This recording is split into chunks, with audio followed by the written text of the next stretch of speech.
Now, there were many people that disappointed God in the Bible, but two of the top culprits, King Ahab and Jezebel. And to repay their insubordination, God gave them a massive thorn in their side. His name is Elijah. Elijah was a prophet, but he also had a very intense personality. My name's Daniel, I tell Bible stories, and today we're going to be looking into Prophet Elijah, King Ahab, and Jezebel.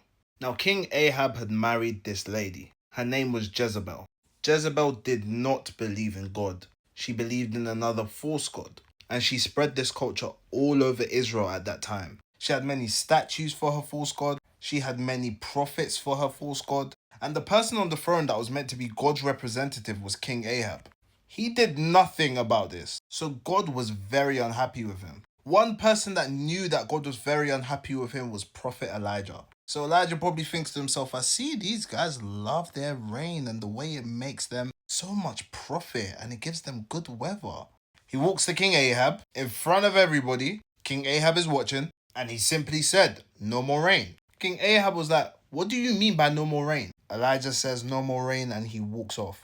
Ahab probably laughed. It was like, what does he mean by no more rain? Jezebel probably laughed as well, no more rain. It didn't rain.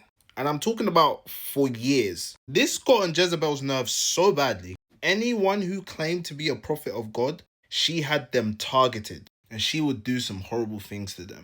King Ahab just allowed this, and he had his own target in mind, Elijah. And Elijah didn't care. He just went about his business. Elijah's command of no rain was causing Ahab so much problems that he had to think of various different techniques, and finally called for a guy called Obadiah. And he sent Obadiah on a mission. Whilst Obadiah was on his way, he sees Elijah. During the time where Jezebel was ordering for bad things to be done to the prophets of God, Obadiah was gathering prophets and hiding them in caves. He truly feared God. So when he saw Elijah, he showed him so much respect. And Elijah's so funny. As soon as he sees him, he's like, yep, it's me, Elijah. Where's your boss? King Ahab. Yeah, bring him to me right now. And Obadiah's in shock. He's thinking, why do you want to put me in trouble?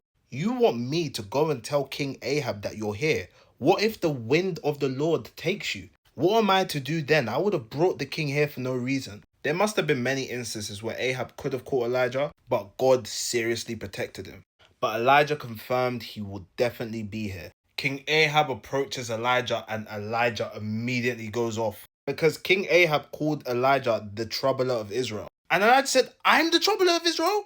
Are you not the one that's causing all of this? He started to say, you and your father's house have forsaken the commandments of the one who put you on the throne. And because you have done this, I present you with a challenge. Ahab was confused, but Elijah says, bring your best prophets and I will come by myself. Me and you will see whose God is real. I will explain this all in part 2, but I do hope you guys have enjoyed this video. I really enjoyed making it, and this is a very interesting story. Now, the next part of this story is a little bit sensitive for TikTok filters, so I'm gonna see how I can stay within the guidelines whilst also telling the story in its entirety. God bless you guys. Have an amazing day.